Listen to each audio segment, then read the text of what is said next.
Buonasera a tutti, benvenuti, grazie per essere qui.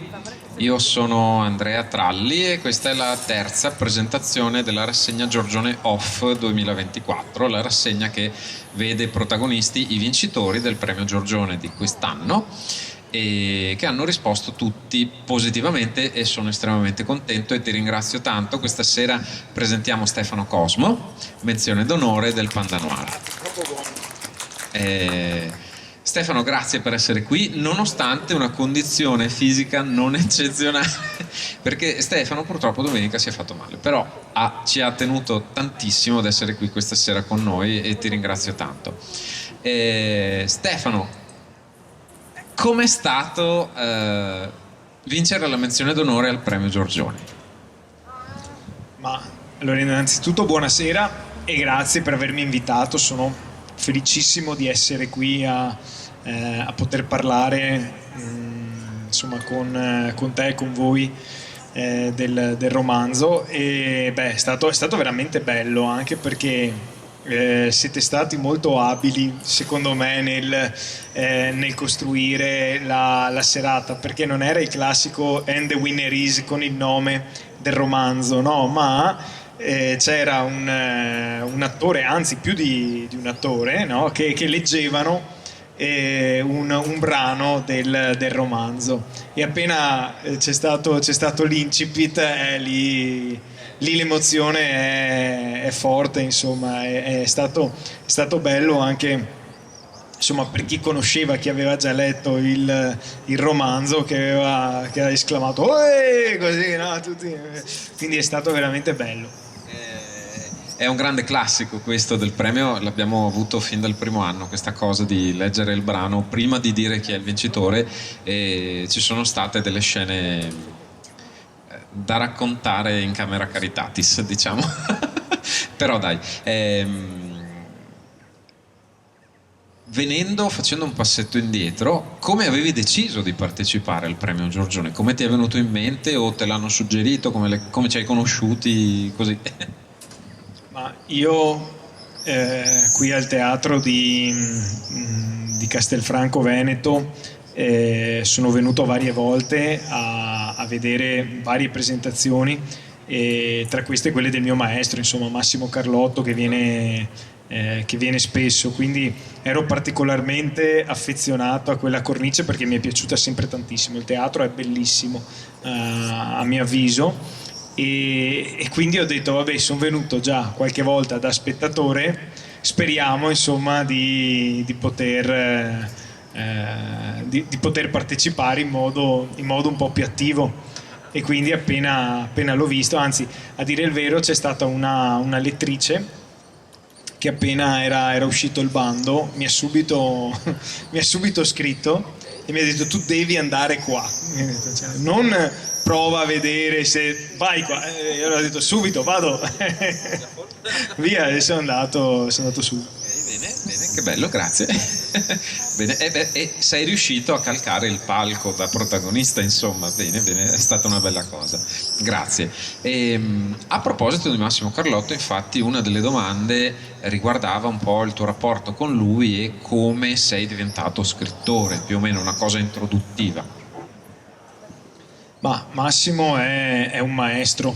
È un maestro non solo per me direttamente, ma è proprio un maestro del genere, e ha avuto la bontà di aprire, no, la sua bottega, diciamo, ad alcuni aspiranti autori qualche anno fa, e oltre a me, insomma, ci sono stati altri autori. Ne nomino uno, che è Pier Giorgio Pulisi, che oltre a essere un mio grande amico è uno dei migliori scrittori del panorama, a mio avviso, del panorama internazionale. Difatti con l'Isola delle Anime, uno dei suoi ultimi romanzi, ha fatto un tour in Francia dove ha vinto uno dei premi più prestigiosi in Francia per il genere noir, e appunto anche lui è un allievo di Massimo, che ha avuto la bontà di condividere, insomma, con noi, di vedere in noi delle persone che avevano qualcosa da raccontare, e ci ha dato un po' di strumenti, di utensili, no? Come si fa in bottega. Ha detto questo è lo scalpello, questo è il martello, le storie si costruiscono così, e dandoci delle indicazioni generali, però allo stesso tempo lasciandoci anche la libertà di sbagliare, di creare e di spiegarci dove erano questi errori. E io devo dire che ho imparato molto dagli errori, e sarò sempre grato sia a Massimo che a Pier Giorgio per avermi spiegato, no, dove le storie funzionavano e dove le storie non funzionavano. Difatti, per parlare insomma di Dentro la gabbia, quando ho parlato, no, con Massimo la prima volta, me lo ricordo ancora, sono andato là e gli ho detto: guarda Massimo, io avrei questa storia per la testa, che è una storia insomma che è fortemente basata sulla realtà, su storie vere. Gliel'ho raccontata proprio in 3-4 minuti e mi fa: sì, vai, scrivila. Ho avuto la benedizione, parti subito e vai. Bello, mamma mia che meraviglia. Beh, guarda, poi noi con Pier Giorgio abbiamo una storia, direi, antica, nel senso che Pier Giorgio è stato il primo vincitore del premio allora Prunola, che era stato premiato da Matteo Struccul, che era presidente di giuria quell'anno, quindi ancora, Pier Giorgio pubblicava ancora con la EO. Sì, era un romanzo di Biagio Mazzeo, sì, sì, era L'appuntamento. No, Sì, Biagio Mazzeo era quello delle Pantere. Sì, L'appuntamento era uno stand-alone, era a sé stante. Sì, una fucilata, però costruito benissimo grazie alle indicazioni di Massimo Carlotto, che conosco da tantissimo tempo anch'io, cioè nel senso, chi è che non... Quale appassionato di noir non conosce Massimo Carlotto, insomma, quindi bene, ottimo. E quindi poi è nato questo libro. Che tipo di feedback hai avuto, che tipo di riscontro hai avuto da questa tournée molto intensa e impegnativa di quest'anno, e qualcosa in cui l'hai presentato? Se vuoi raccontarci qualcosa. Sì, io ho avuto la fortuna di girare parecchio, perché questo, credo, appunto stavamo dicendo prima, credo sia attorno alla 50ª presentazione, insomma, quindi ho avuto la fortuna di girare parecchio, ed è stato veramente bello poter incontrare le lettrici e i lettori in giro per l'Italia. E la cosa che mi è piaciuta più di tutto è stato proprio il contatto con il pubblico, il fatto che la visione che ti danno, no? Alcune lettrici, alcuni lettori, di quelli che sono i tuoi personaggi è stupenda, è fantastica, perché riescono a trovare delle parti che nemmeno tu avevi considerato abbastanza, non eri riuscito a carpire invece. E una delle cose più belle, credo, che ci sia per un autore è vedere che il libro e i personaggi non sono più tuoi, che sono degli altri. Quella è veramente una sensazione che auguro a chiunque insomma ha questa passione e fa questo mestiere. Anche perché è un po' come dare vita a un qualcosa che poi cammina con le sue gambe, ed è una cosa molto, molto carina, molto bella, grazie. Dunque, parlando di Dentro la gabbia, questa menzione d'onore del Panda Noir di quest'anno, volevo farti 2 domande prima di fare la prima lettura. La prima domanda è abbastanza banale, devo dire, scusami. Come mai hai ambientato il libro a Marghera e hai inserito nel romanzo tanti riferimenti a luoghi realmente esistenti, nel senso che è caratterizzato in maniera, cioè, dal punto di vista dei luoghi, oltre a sembrare di essere lì, ma chi conosce Marghera sa anche dove sono i posti, tipo il Vapore per esempio, e volevo chiederti se c'è anche l'appartamento di Moreno. Mamma mia, spettacolo. Raccontaci un po' come mai questa cosa.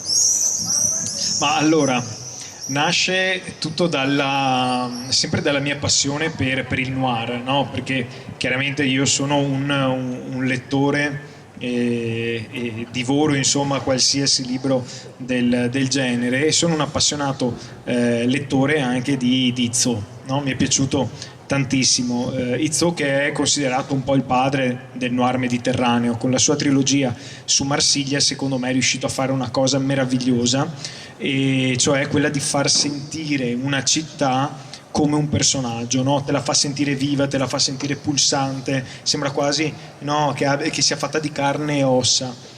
E io ho amato tantissimo questo. Una caratteristica che poi ho ritrovato anche nei romanzi di Massimo, di Pier Giorgio, ma anche di molti autori americani. C'è uno scrittore americano che mi piace un sacco, che si chiama James Lee Burke, che ha scritto una serie di romanzi ambientati insomma nel profondo sud dell'America, e insomma New Orleans, tutta quella parte, no? Il Bayou, cioè, e lì te li faceva sentire veramente, no? come dei personaggi. E la cosa che mi è piaciuta ancora di più era che quel tipo di città era perfettamente aderente con le storie che venivano raccontate, perché la stessa storia, se la trilogia di Izzò non l'avesse scritta a Marsiglia ma in un'altra città, avrebbe perso forza, no? Era la cornice stupenda.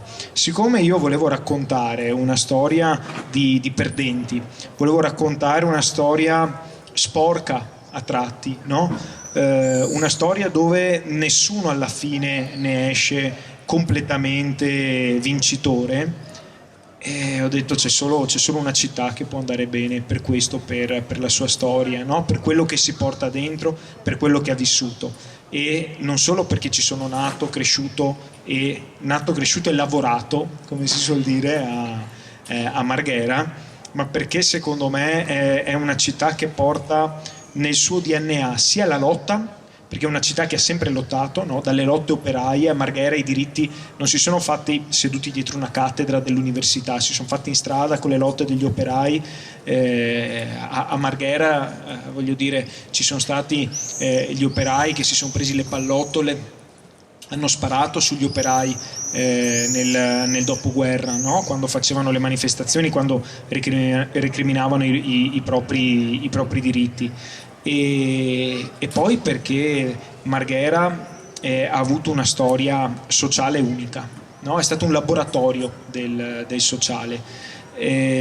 Oltre insomma a tutta quella parte industriale, no? che molti conoscono, quella stessa parte industriale ha fatto forse da ponte alla parte sociale, no? Ha creato tutto diciamo, l'agglomerato urbano, no? che è venuto fuori, ma allo stesso tempo ci sono stati forti problemi sociali. Noi abbiamo avuto una generazione intera che è stata falciata dall'eroina a Marghera. Abbiamo avuto una generazione che appunto che è morta per l'overdose, che è morta di AIDS, quando ancora si moriva di AIDS, e è stata però anche un'occasione per chi fa il mio lavoro nel sociale di dimostrare al mondo che la repressione basta non serve.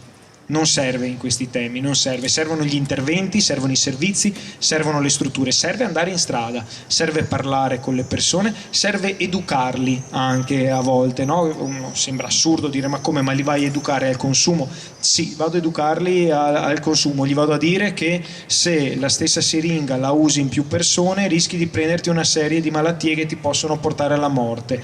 Gli vado a dire che se ti fai di qualsiasi cosa senza prima accertarti cosa ti stai iniettando, può essere molto pericoloso, no?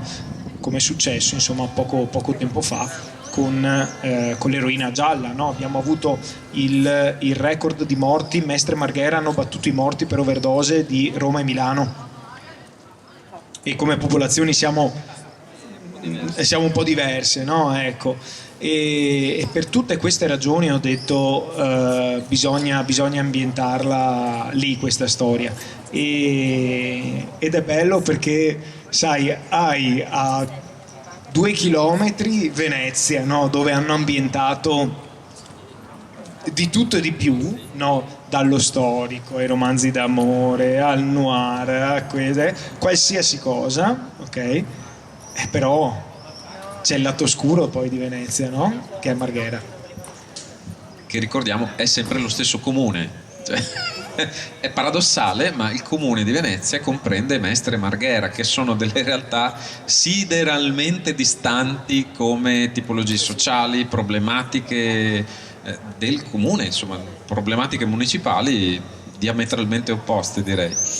Bene, quindi tu ti sei fatto un po' portavoce della tua città e delle sue caratteristiche precipue. Cosa bellissima. Ah, grazie per aver citato Jean-Claude Izzo, che io adoro. Mamma mia, sì, no, la sua trilogia di Marsiglia è veramente fantastica. Prima lettura, dai, cominciamo a entrare nel merito del libro. Dunque, terminai la birra e ne ordinai un'altra. La barista cinese distolse lo sguardo dallo schermo e mi servì con aria annoiata. Sentivo un disperato bisogno di distendere i nervi. I motivi non mi mancavano. Dovevo affrontare uno dei pesi medi più forti in circolazione, Dave, l'orgoglio d'Irlanda McConnor, conosciuto per la potenza devastante dei suoi colpi. La mia carriera e il saldo in positivo sul conto in banca dipendevano da quell'incontro. Comunque, non era la paura di prendere cazzotti da un irlandese a tenermi incollato al bancone, ma una donna. Lily era la più bella creatura che avessi mai visto. Capelli castani che, leggermente mossi, ricadevano morbidi sulle spalle, gambe lunghe modellate da anni di danza e un seno in grado di tentare anche il più casto dei preti. Aveva un unico difetto: era mia cognata. Un'inezia, insomma. Di mezzo c'era l'amore, non quello fatto di mazzi di fiori, passeggiate mano nella mano e baci al chiaro di luna. Il mio era uno struggimento che durava da anni, nel silenzio, complicandomi la vita. Lei e mio fratello Marco stavano insieme da quando erano ragazzi. Una notte di passione senza precauzioni aveva consolidato il loro legame. 9 mesi dopo era nata Beatrice. Mio fratello nel frattempo era finito dentro con le accuse di rapina a mano armata e omicidio. 14 anni più tardi, né il tempo né i colloqui di 30 minuti nei parlatori erano riusciti a dividerli. Forse però ci sarei riuscito io. Dunque, Stefano, chi è il protagonista? E intanto questo, chi è Moreno? Moreno Zanon, detto il Barba, è un lottatore di MMA, no? Uno che si guadagna da vivere appunto combattendo in gabbia. Questo perché è l'unica altra cosa che sa fare, oltre a mettersi nei guai, e la sa fare piuttosto bene, insomma. E non solo, però cioè non ha fatto questo tutta la vita. C'è stato un periodo nella sua vita che insomma purtroppo si guadagnava da vivere facendo il criminale.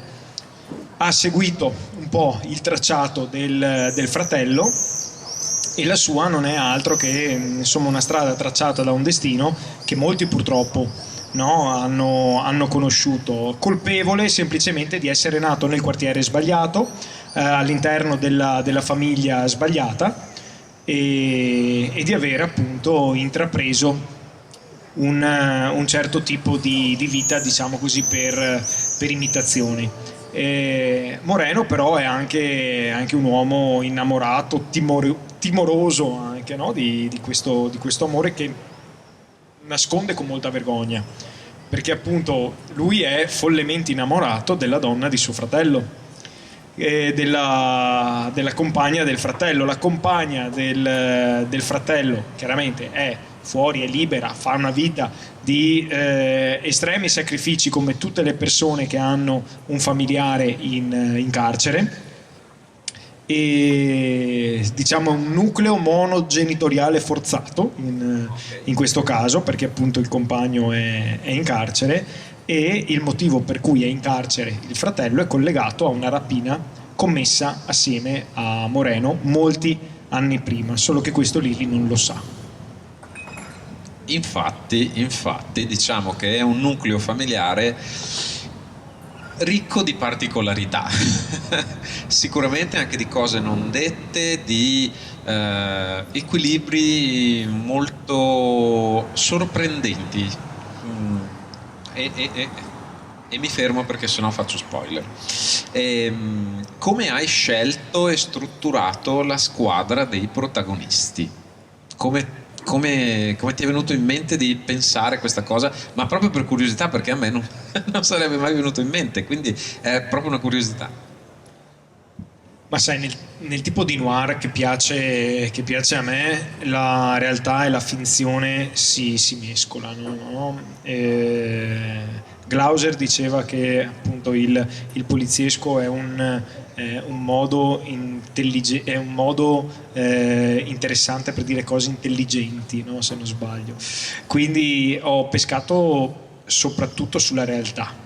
Ho pescato alcune storie che conoscevo già e ho cercato di coniugarle con quello che volevo raccontare io.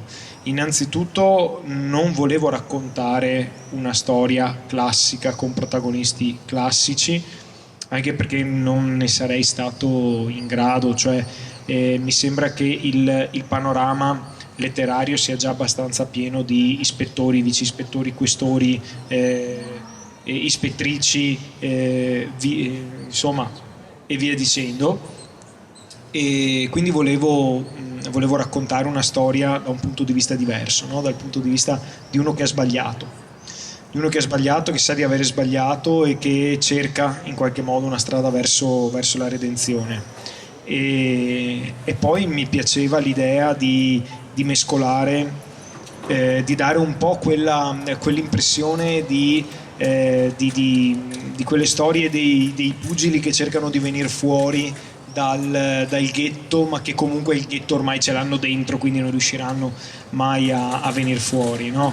E volevo mettere dentro una figura positiva alla fine, che è quella di Giovanni, dell'allenatore, però volevo anche raccontare dei, diciamo, dei vissuti importanti del nostro territorio, e secondo me ci sono delle storie con le quali dobbiamo ancora fare i conti appieno, cioè ne parliamo ma non abbiamo fatto i conti. Noi questa è la Mala del Brenta, no? Tutto quello che è successo, tutto quello che poi, cioè, è venuto fuori collegato, e poi volevo mettere dentro anche, volevo che queste cose si mescolassero con un'altra tematica che è relativa insomma, ai flussi migratori, ai migranti, no? E di come in realtà la criminalità organizzata, più o meno organizzata al giorno d'oggi, stia davvero facendo un sacco di soldi sulle disgrazie, sulle aspettative e sui sogni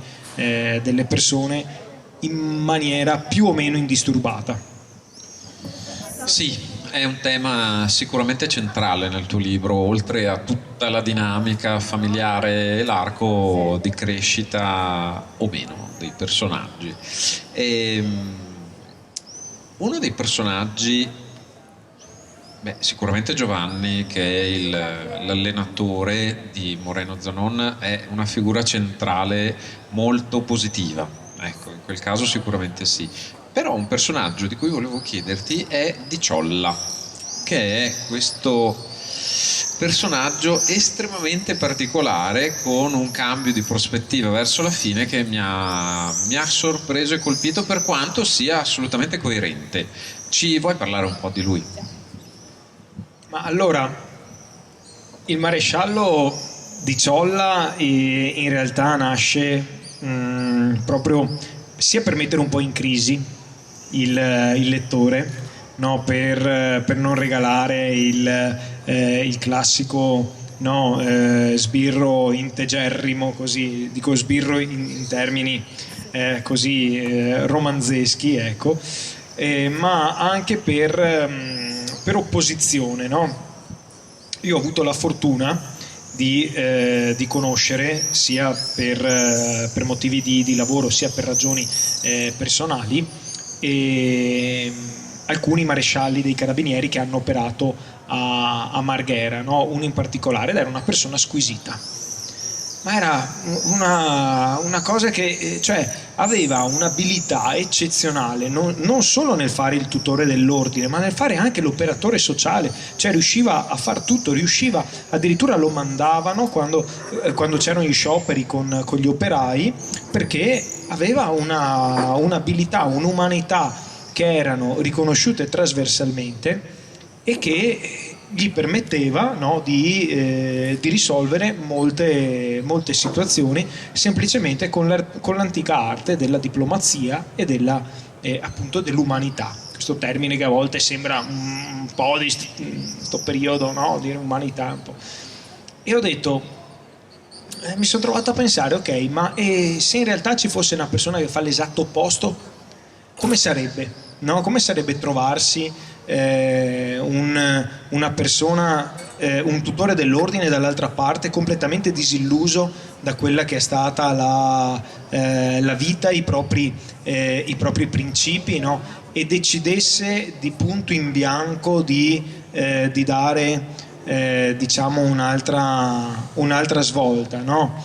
E lì ho detto, boh, riuscirebbe a fare qualcosina in più, no? Nel romanzo, infatti, all'inizio proprio è Di Ciolla stesso che va da Moreno, no? E gli dice: guarda che tuo fratello è stato accoltellato in carcere, vuole parlare solo con te e tu ci devi andare, non è che puoi o non puoi, tu ci devi andare, perché te lo dico io.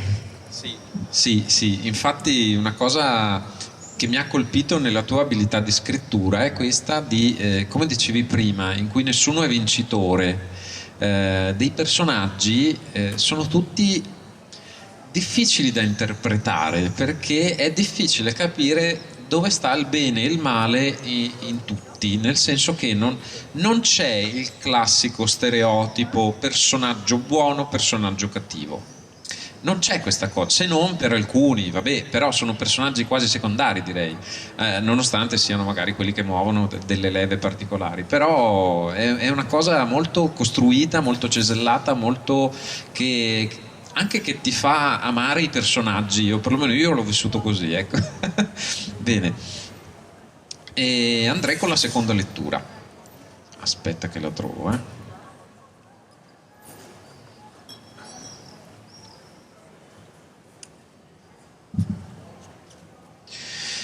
Elisabetta, raccontaci quello che sai. Siamo disposti a fare qualsiasi cosa in cambio, la implorai. Continuò a riordinare patate per un tempo che mi sembrò infinito. Poi disse qualcosa in cinese all'uomo dietro il bancone della macelleria e ci fece cenno di seguirla. Superammo una porta in legno con la vernice scrostata e sbucammo in un cortile circondato da palazzoni grigi alti 4 piani. L'aria puzzava di piscio di gatto e l'asfalto era bagnato dalla condensa dei condizionatori che ronzavano sopra le nostre teste. La ragazza sedette su una pila di scatoloni. Dalla tasca del grembiule tirò fuori un pacchetto di sigarette, ne prese una e la accese. D'improvviso sembrò più vecchia. I cinesi hanno una grande passione per il gioco d'azzardo. Mio padre purtroppo non faceva eccezione. Dove si scommette girano molti soldi e dove girano molti soldi si concludono affari, disse, intervallando le parole con le boccate di fumo. Avete conosciuto Luciano Tong? Un tipo grosso, pelato? Mi sa che noi lo conosciamo come Ciccio Merendina, dissi. Esatto, proprio lui. La sua famiglia emigrò a Prato più di 30 anni fa, aprendo decine di laboratori tessili che lavoravano per le grandi firme della moda italiana. Fammi indovinare. Ciccio non aveva voglia di rompersi le palle tra le cucitrici e ha trovato una scorciatoia per fare soldi. La ragazza annui.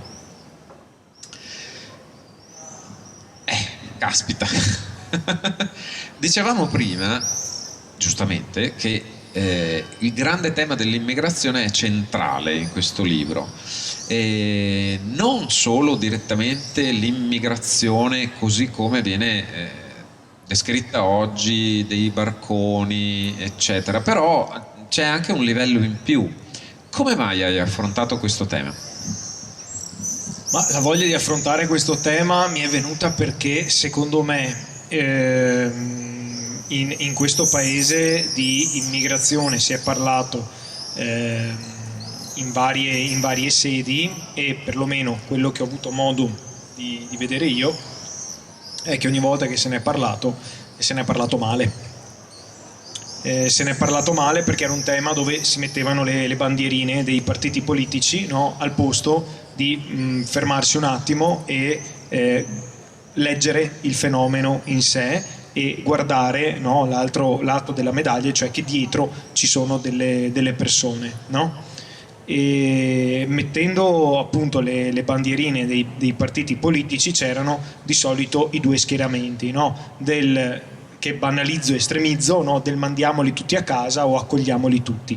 In mezzo c'è un mare, no? C'è un mare dove spesso muoiono persone, ma non è che c'è solo un mare, c'è anche tutto un percorso, no? Che si chiama rotta balcanica, dove lo stesso ci sono persone, ci sono storie che vengono attraversate, cioè che attraversano, no? Ogni giorno chilometri e chilometri a piedi, ci sono tantissime storie. Invece si è ridotto il tema ai barconi che arrivano, che sbarcano, e spesso, troppo spesso, le leggi che sono state fatte non erano adeguate a gestire il fenomeno, non erano adeguate a consentire alle persone di poter godere appieno dei propri diritti, né a chi arrivava né a chi era già qui. E all'epoca, quando mi è venuto in mente, no, di scrivere Dentro la gabbia, c'erano state di recente delle modifiche legislative che a mio avviso erano estremamente pericolose. Erano estremamente pericolose perché davano l'occasione, l'ennesima occasione, alle organizzazioni criminali di poter guadagnare sulle spalle dei disperati.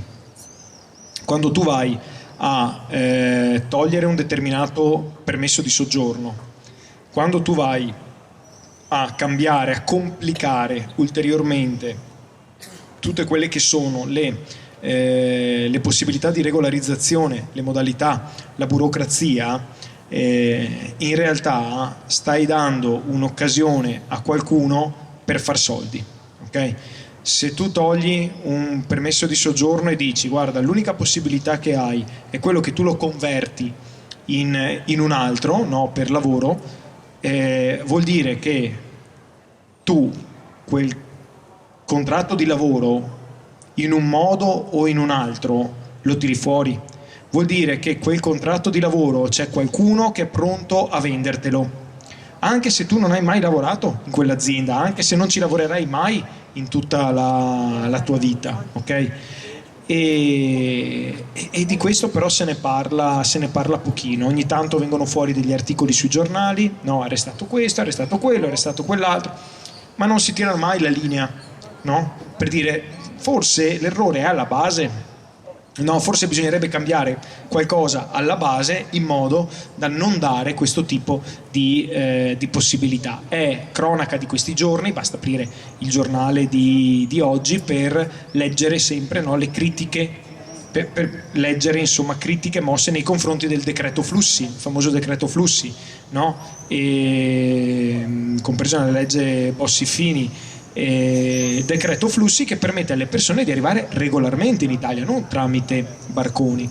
Però cosa hanno visto? Hanno visto che c'erano un sacco di furbacchioni che vendevano dei visti, no, per arrivare qui per dei lavori stagionali, creando imprese che non c'erano, no? E aprendo delle fantomatiche agenzie che altre non erano che organizzazioni criminali di fatto.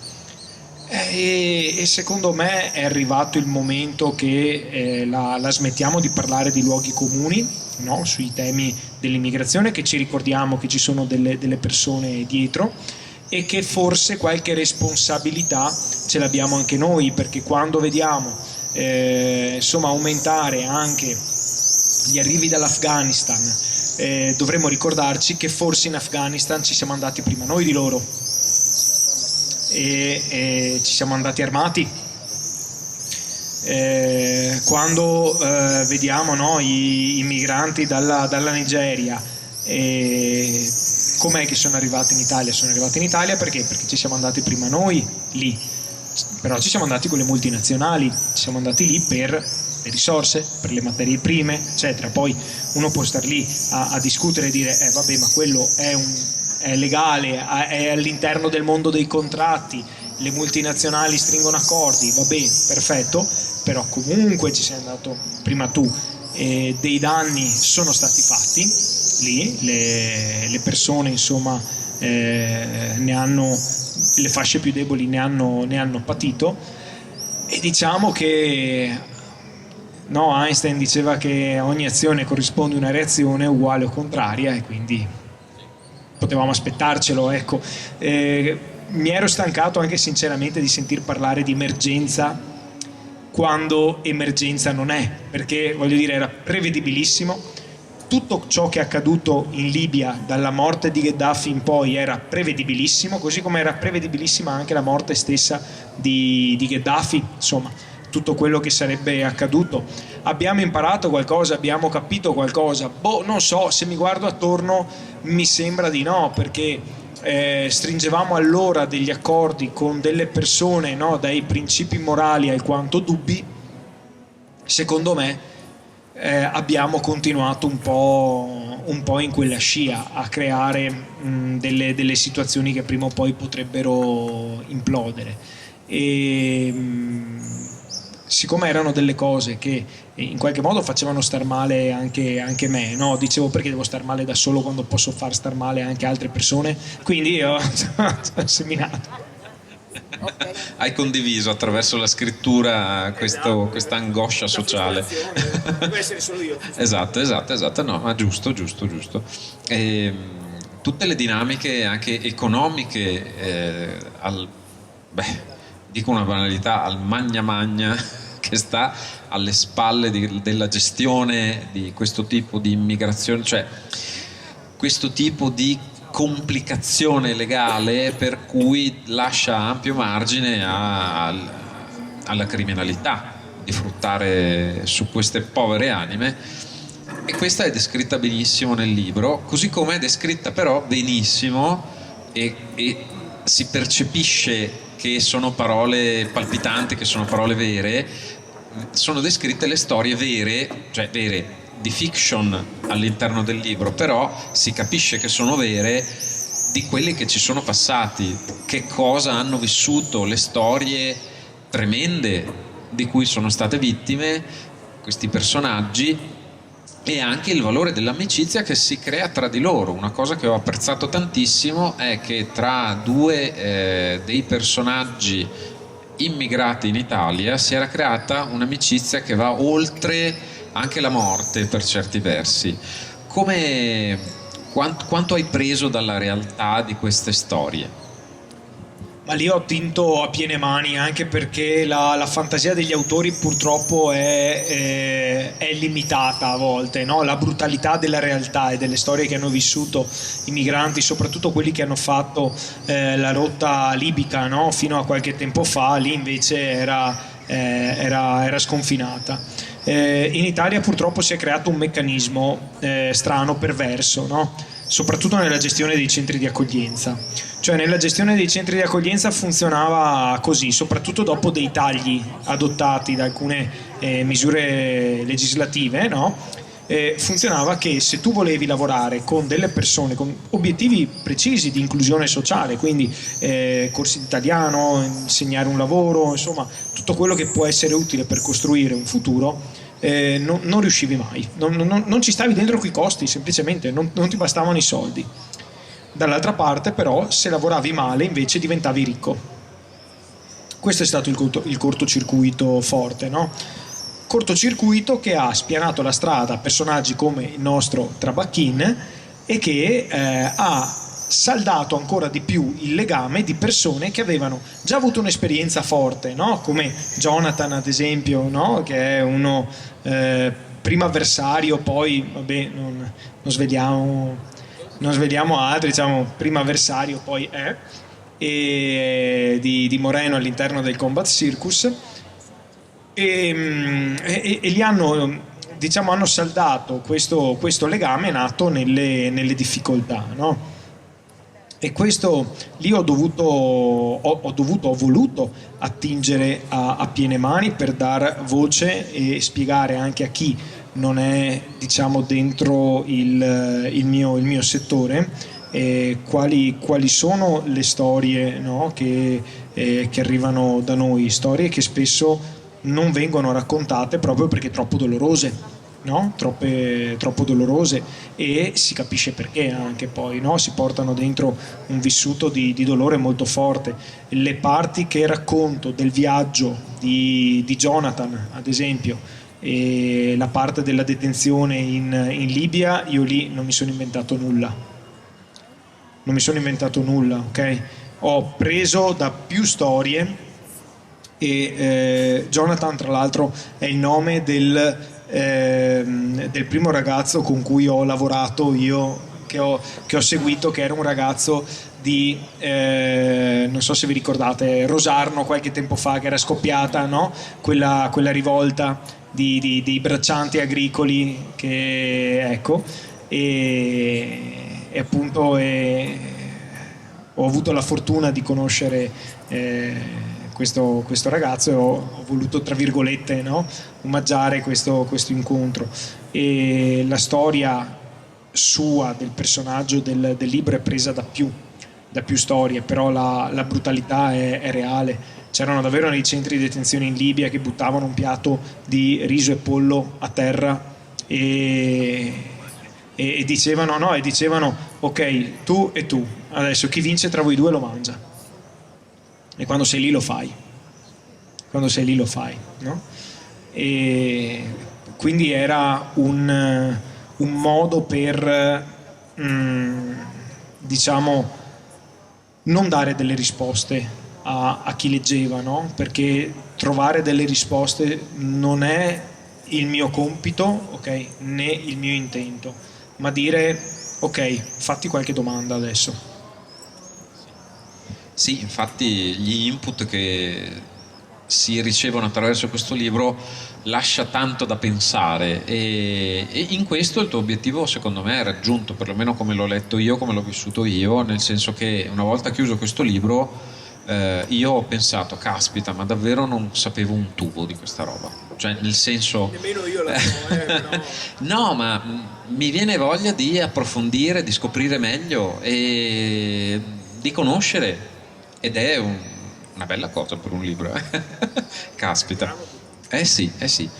Il personaggio che ho amato di più, nonostante le sue caratteristiche, è sicuramente Lily, nel senso che ha una quantità di sfaccettature impressionante. Ci vuoi raccontare un po' di lei, quello che si riesce? Ma di Lili io ho avuto la fortuna di conoscerne molte a Marghera, nel senso che nel quartiere Rana, che è il quartiere a ridosso delle fabbriche, no? del petrolchimico, ci sono state tante donne che hanno cresciuto da sole, no? dei figli, perché il proprio marito, compagno, era in carcere. E la cosa che mi ha sempre stupito di più di queste storie era la profondità, no? dei loro sentimenti, che non venivano di sicuro espressi a parole, ma a gesti, no? Con il fatto di continuare, di insistere a mantenere vive delle relazioni che sulla carta erano impossibili quasi, no? da mantenere, con condanne lunghissime dei propri compagni, con la famiglia che abbandonava, no? Spesso, proprio per l'incaponirsi di queste relazioni. Ma allo stesso tempo dentro c'era la forza, no? dell'amore stesso, a volte una forza carica di disperazione e di rabbia, e Lili incarna un po' quel tipo di donna, che è una donna forte, è una donna indipendente, e che per scelta, no? per scelta d'amore, decide di stare dentro un certo tipo di relazione. e ne ho conosciute tante di donne così forti a Marghera e hanno sopportato sulle loro spalle davvero situazioni difficilissime, no? Dove dovevano lavorare, fare due lavori mal pagati per riuscire appunto a non far mancare nulla ai figli, ma allo stesso tempo provvedere anche al marito in carcere per pagare l'avvocato, per pagare tutto. E sono storie toste.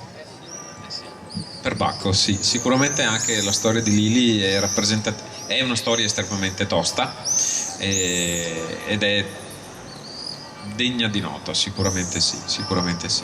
Vado con l'ultima lettura e poi chiudiamo in breve. Vediamo. Non puoi capire. Non hai attraversato il deserto del Sahara sul cassone di un pick-up con altre 20 persone. Non hai visto i trafficanti gettare in mezzo al deserto il corpo di un ragazzo di 16 anni morto di stenti come una bestia. Fece una pausa e deglutì. Non hai nemmeno visto uccidere una persona a bastonate solo perché pregava un dio diverso da quello dei trafficanti e poi essere abbandonata per strada e mangiata dai cani randagi. Non sei stato venduto come una bestia. Noi sì.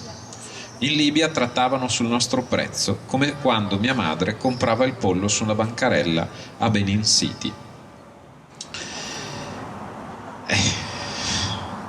Caspita, questo è un esempio di storia vissuta a cui accennavamo poco fa, nel senso che si sentono parlare i personaggi come averceli veramente davanti ed è un merito che non tutti gli scrittori hanno. A tal proposito, per quanto riguarda la tecnica di scrittura, volevo chiederti quanto ci hai messo a scrivere questo libro.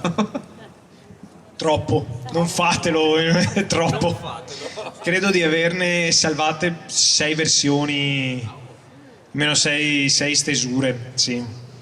Questo perché chiaramente non essendo di mestiere, non essendo un professionista, faccio molta difficoltà io a definirmi scrittore guardando le cavolate che a volte scrivo, guardando l'orrore che a volte si cela dietro qualcuna di queste cartelle, no? Però allora, le prime 2 o 3 versioni le ho usate per trovare la voce giusta, no? E soprattutto perché io non sapevo scrivere in prima persona. E questa storia, appena ne avevo parlato appunto anche con Massimo e Pier Giorgio, entrambi mi hanno detto prima persona. E io no, ma io, prima persona, che io no, fa. Questa è una storia da prima persona. E loro che sono professionisti, che hanno un'ottica che va oltre, avevano ragione. E quindi ho dovuto imparare, no, a scrivere e rendermi conto appunto che la loro visione era giusta. Però ci ho messo tanto perché volevo una scrittura sia che rispecchiasse la storia sia che rispecchiasse i personaggi.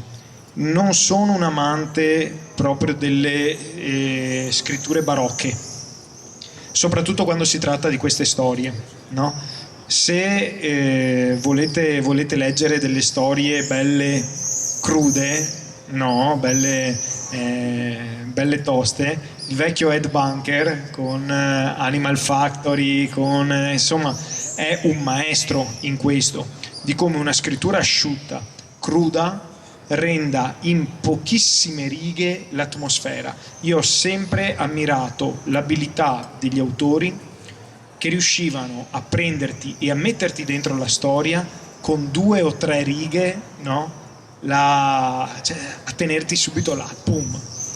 E lì ho detto, guarda, mi piacerebbe molto provare ad avvicinarmi a loro, quindi cercavo di asciugare, cercavo le parole giuste per andare lì dove volevo andare e per essere coerente con l'atmosfera che creava la storia. Ma infatti è un libro diretto, cioè nel senso non si perde tanto tempo ai barocchismi. C'è un lottatore, c'è gente che si mena, insomma. Bene. Ultima domanda e poi abbiamo terminato. La storia si conclude con un finale, diciamo, che lascia spazio. C'è qualcosa nel cassetto, l'idea, oppure no? Chiedo. C'è qualcosa e sta venendo fuori con i miei tempi, però, perché purtroppo bisogna fare anche, bisogna lavorare, bisogna fare altre cose, quindi insomma con i miei tempi, però sì. E questo, diciamo che ho deciso di scrivere il seguito dopo aver sentito le lettrici e i lettori che me l'hanno chiesto. In tanti mi hanno chiesto di scriverlo e ho detto no, non posso dire di no. E qualcuno anche in modo molto, molto acceso, molto veemente, diciamo, e quindi sì, insomma, sto lavorando affinché il Barba torni e che torni con un'altra storia, diciamo, bella cruda, e che torni in mezzo ai guai grossi stavolta, molto grossi. Beh, complimenti, caspita, perché il Barba, come dire, già non parte piccolo come guai, però se si caccia in guai grossi promette bene. Bene, è una bellissima notizia, sai, perché anch'io sono curioso di leggere il seguito con i tuoi tempi, chiaramente, nel senso che ognuno ha anche una vita, insomma, per forza. Io ho terminato con le mie domande. Se ci sono domande dal pubblico, volentieri, siamo qui apposta. Siamo curiosi di leggerlo e fare la recensione. Beh, certo, recensione, certo. Quella sempre. Certo. Bene. Allora io vi ringrazio di essere stati qui con noi, grazie Stefano per essere stato qui. Se desiderate, tra un po' c'è il tango qui in piazza per la Notte Bianca, una delle Notte Bianche organizzate dall'associazione Dentro Centro. Grazie a tutti e ci vediamo. No, tu non credo che potresti. Io guardo, se nessuno si offende, io guardo. Sì, no, tu mi sa che stasera no. Io guardo. E per chi vuole, mercoledì prossimo e giovedì prossimo abbiamo altre 2 presentazioni con Patrizia L'Aquidara prima e Francesco Prosdocimi poi, che anche loro hanno vinto nelle loro rispettive categorie del premio Giorgione. Grazie a tutti e buona serata.